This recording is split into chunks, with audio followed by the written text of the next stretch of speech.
ओम सर्व मंगल मंगल्ये शिवे सर्वार्थ सारिके शरण्य त्रम्बके गौरी नारायण नमस्ते। नमस्कार बंधुসকল, সকলোকে স্বাগত জনাইছো। যেহেতু নৱবৰ্ষ আহি আছে, বহাগ মাহৰ পৰা যেহেতু অসমীয়া নৱবৰ্ষ আৰম্ভ হয়, এই নৱবৰ্ষতে আমি বৰ্ষফলটো গণনা কৰোঁ। বৰ্ষফল হৈছে এটা মাত্ৰ শব্দ। এই শব্দৰ পৰাই মানুহৰ শুভ বা অশুভ গম পোৱা যায়। যদি অশুভ থাকে গোটেই বছৰটোত এবাৰ হ'লেও সেই অশুভটো ফল পোৱা যায়, আৰু যদি শুভ থাকে গোটেই বছৰটোত সেই শুভ ফলটো পোৱা যায়, এবাৰ হ'লেও পাব। যেনেকৈ সম্পত্তি লাভ যদি লিখা থাকে, আপোনাৰ গাড়ী ঘোঁৰা সা সম্পত্তি এনেকুৱা লাভ হয়। আৰু যদি মৃত্যু লিখা থাকে, যেতিয়া আপোনাৰ মৃত্যু নহয় কিন্তু সৰু সুৰা এক্সিডেণ্ট হোৱাৰ যোগ থাকে। সেইবাবে আমি বৰ্ষফলটো চোৱাটো বহুত দৰকাৰ। আৰু বৰ্ষফলৰ প্ৰতিকাৰবিলাক গোটেই সহজ, সৰু সৰু প্ৰতিকাৰ। বৰ্ষফল কিহৰ পৰা চাম?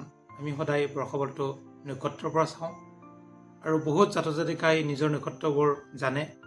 আৰু যিসকলে নাজানে তেওঁলোকে সুধি ল'ব পাৰে। ডেট অফ বাৰ্থটো টাইমটো দিলে নক্ষত্ৰটো ওলাই পৰে, আৰু জন্মচক্ৰ যদি আছে সেই চক্ৰটোতে নিজৰ নক্ষত্ৰটো গম পোৱা যায়।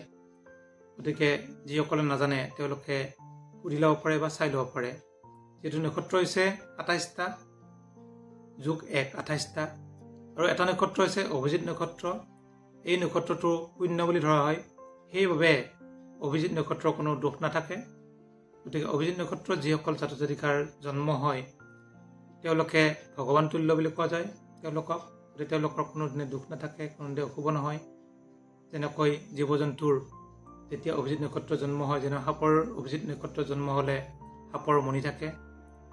গৰুবিলাকৰ জন্ম হ'লে গৰু চেনা বুলি কয়, সেই বস্তুটো পোৱা যায়, বহুত ভাল হয়। তেনেকুৱাকৈ যিসকলৰ জন্ম হয় অভিজিতত বহুত ভাল। অভিজিত নক্ষত্ৰ হৈছে শূন্য নক্ষত্ৰ, সেইবাবে আমি সদায় ২৭টা নক্ষত্ৰ বুলি ধৰি থাকোঁ। এতিয়া যদি চাওঁ নক্ষত্ৰ মতে ২৭ নক্ষত্ৰ যিহেতু ৰেৱতী নক্ষত্ৰ ১ আৰু ২, অশ্বিনী আৰু ভৰণী।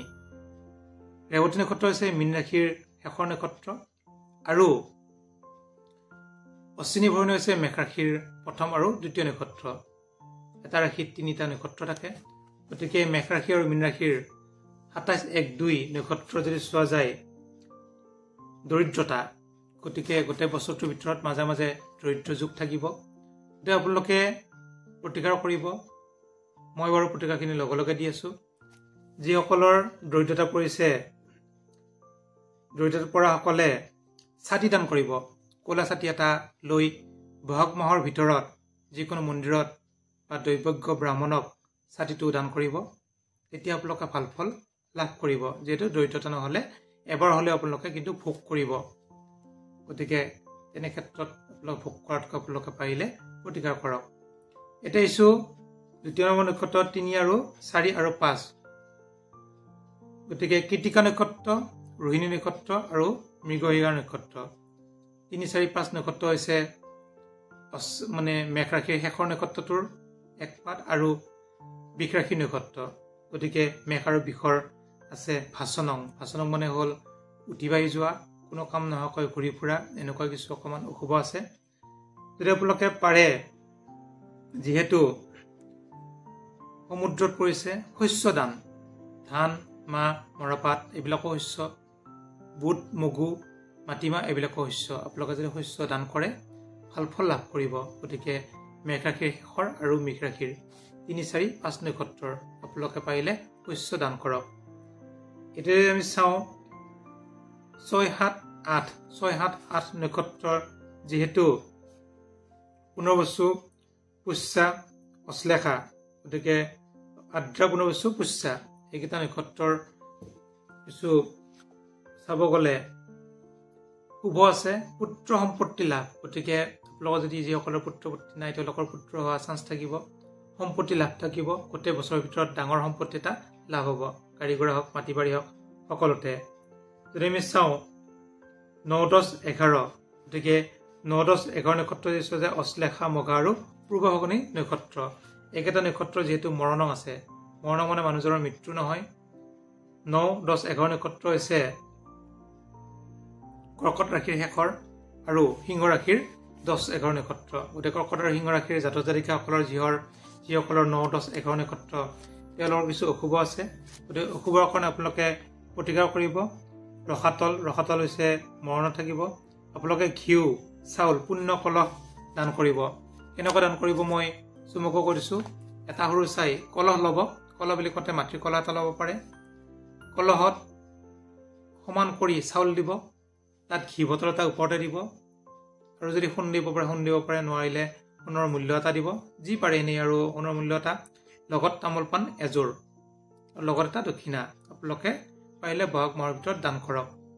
এতিয়া আপোনালোকৰ কিন্তু ভাল ফল লাভ কৰিব গোটেই বছৰটোৰ কাৰণে এই দানটো কৰিলে। এতিয়া হৈছে আমি 12, 13, 14 মহতী লক্ষ্মী। গতিকে উত্তৰ ফাগুনী আৰু হস্তা চিত্ৰা, গতিকে এইকেইটা নক্ষত্ৰৰ অতি শুভ। এইকেইটা নক্ষত্ৰৰ মহতী লক্ষ্মী মানে হ'ল গোটেই টকা পইচাৰ ক্ষেত্ৰত অতি শুভ হ'ব আপোনালোকৰ নক্ষত্ৰৰ। গতিকে এইকেইটা নক্ষত্ৰ হৈছে সিংহ ৰাশিৰ শেষৰ আৰু কন্যা ৰাশি। গতিকে মহতী লক্ষ্মী অতি শুভ। এইটো বৰ্ষফল হৈছে গোটেই বছৰটোত এবাৰ হ'লেও প্ৰাপ্তি হ'ব। এতিয়া হৈছোঁ 15, 16, 17 গগনত পৰিছে মনোভঞ্জনং।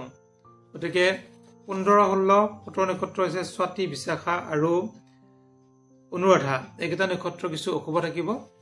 মনোভঞ্জন মানে হ'ল মনৰ কিছু অশান্তি, গতিকে মানসিক অশান্তি হ'ব পাৰে। আপোনালোকৰ মনোভঞ্জনৰ কাৰণে যিটো গগনত পৰিছে সোণৰূপ আৰু তামা দান কৰিব পাৰে। আৰু যিসকলে সোণৰূপ তামা দান দিবলৈ টকা পইচা অভাৱ থাকে তেওঁলোকে সোণৰ মূল্য এটা 51 টকা দিব পাৰে, 101 টকা দিব পাৰে, ৰূপৰ মূল্য এটা 51 টকা, 101 টকা দিব পাৰে, আৰু তামৰ মূল্য এটা, এনেকৈ 3টা মূল্য লগ কৰি লগত এটা দক্ষিণা ধুনীয়াকৈ দিব পাৰে। তেতিয়া কিন্তু গোটেই বছৰটোৰ কাৰণে ভাল ফল লাভ কৰিব। এতিয়া যদি চোৱা যায় 18, 19, 20 নক্ষত্ৰ। গতিকে 18, 19, 20 নক্ষত্ৰৰ জ্যেষ্ঠ মূলা আৰু পূৰ্বখৰা নক্ষত্ৰ। এই নক্ষত্ৰৰ জাতক জাতিকাসকলৰ সৰ্বসুখ গোটেই বছৰটোত এবাৰ হ'লেও বহুত ভাল সুখ লাভ কৰিব। পতি-পত্নী লাভ কৰিব পাৰে, পুত্ৰ লাভ কৰিব পাৰে, গাড়ী ঘোঁৰা লাভ কৰিব পাৰে, গৃহ হ'ব পাৰে, গতিকে সৰ্বসুখ লাভ কৰিব। আপোনালোকৰ কোনো প্ৰতিকাৰৰ দৰকাৰ নাই।